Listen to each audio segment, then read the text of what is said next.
We've got a new update on a outright ban on loot boxes, and yeah, I gotta talk about more layoffs. All that and more. My name's Ethos, and these are your top 5 stories for this week's Free-to-Play Weekly.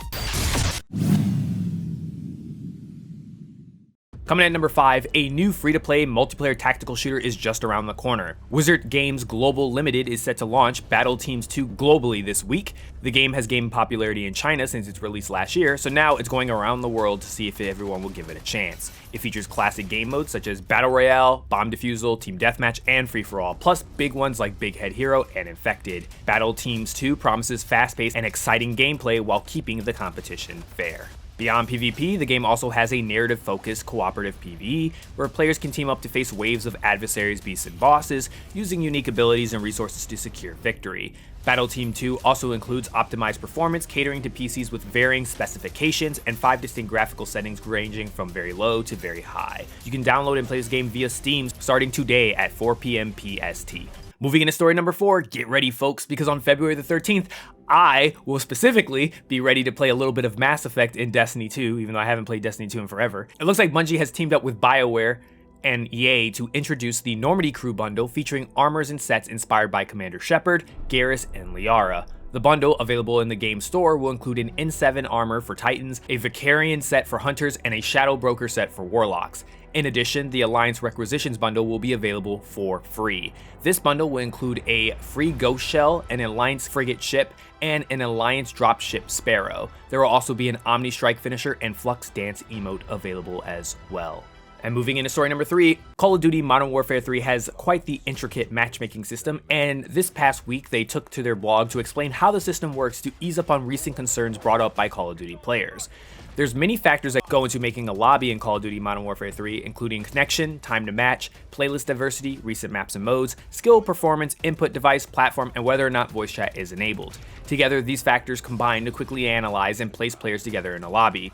They go in further detail to say that some of these factors include how connection is king. They always try to make players in a data center that are closest to them for the best ping be connected together, and client-server match hosting is also made an impact on data time. They also go on to reiterate that restarting a match queue when it's taking too long does not speed up the process, and it is in fact detrimental to matchmaking. Measuring a player's skill is also a very important factor to the game's matchmaking process. Lower skill players who are always losing tend to leave matches or quit the game. So the devs want matchmaking to have the least amount of disparity possible.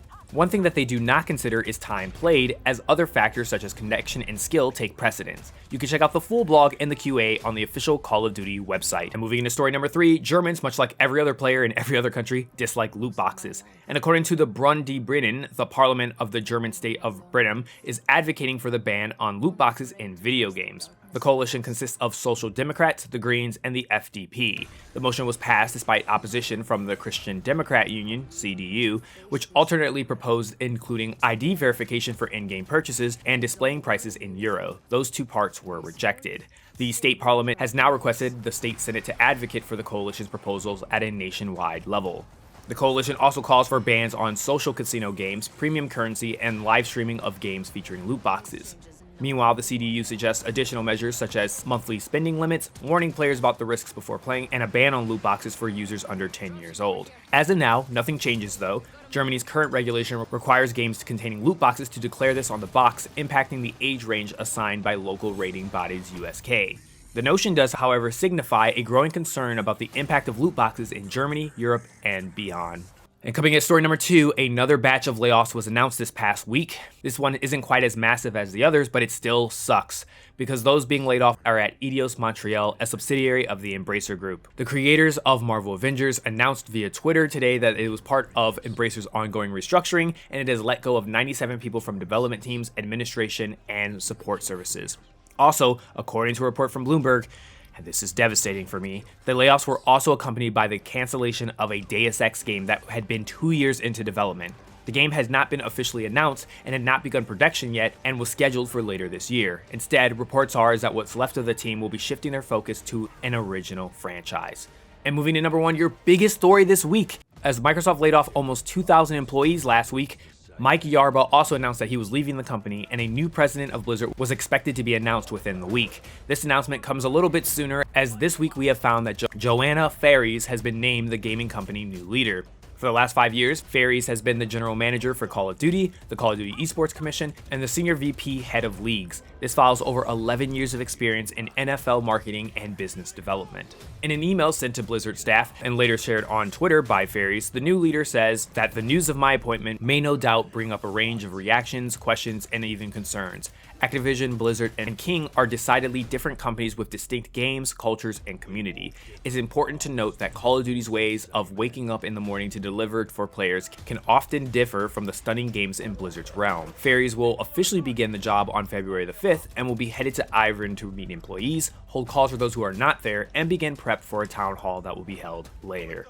And that moves us to the question of the week. Let me know in the comment section below if you think it's a little disappointing that Deus Ex has been canceled, or do you think it's better that they go and make a brand new IP? Let me know your thoughts in the comment section below. And these are your top 5 stories for this week's Free to Play Weekly. Don't forget to check out mmorpg.com for giveaways and the latest news. My name's Ethos, and I'll catch you guys later. Peace out, everyone.